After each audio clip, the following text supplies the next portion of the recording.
Hi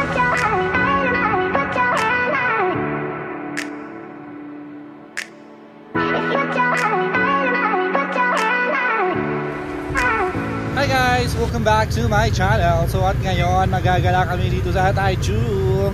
Marami kaming itinerary handa sa inyo, kaya watch out and relax and sit back at manood lang kayo guys ha. I'm happy to be with you guys. So bayabayan nyo kami.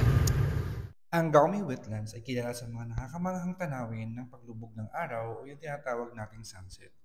Makikita din dito ang iba't ibang uri ng wildlife. Isa rin ito sa mga mahaba at magandang boardwalk. Best din ito for Instagram photos o gumagawa ng mga photography content.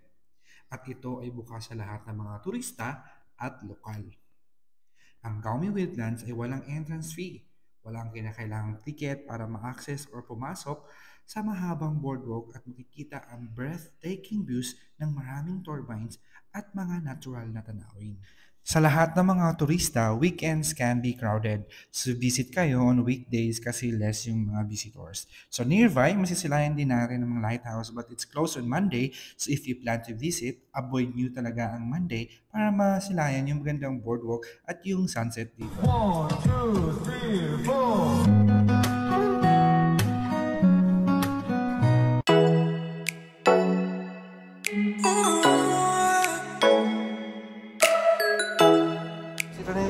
Ng flower farm dito sa Taichung.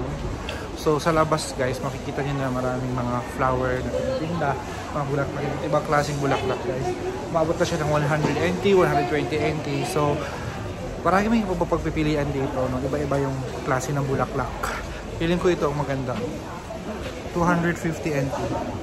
Yeah, so good. Kanina kasi kumain na kami bago kami pumunta dito. So mamaya na lang kami kakain pag gutom na ulit kami. Pero na-try na rin yung food nila dito kung masarap ba or hindi, di ba? So sila yung mga kasama ko ngayon for today's video. Ayan. Galing pa siya ng Pilipinas. Yes, ito, galing nilalamig ka. Nilalamig ako.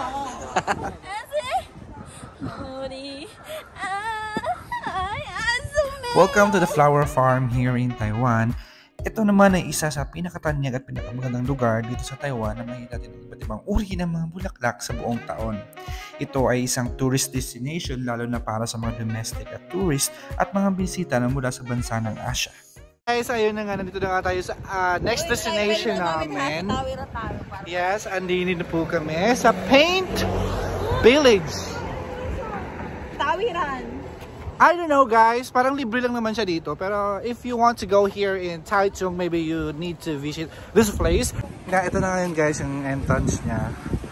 So here, yes, makikita mo yan dyan.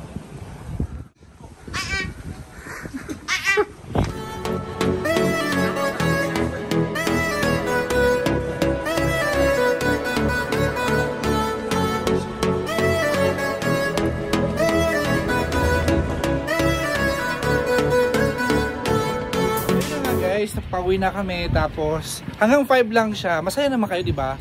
Yeah. next destination na naman tayo. Yeah!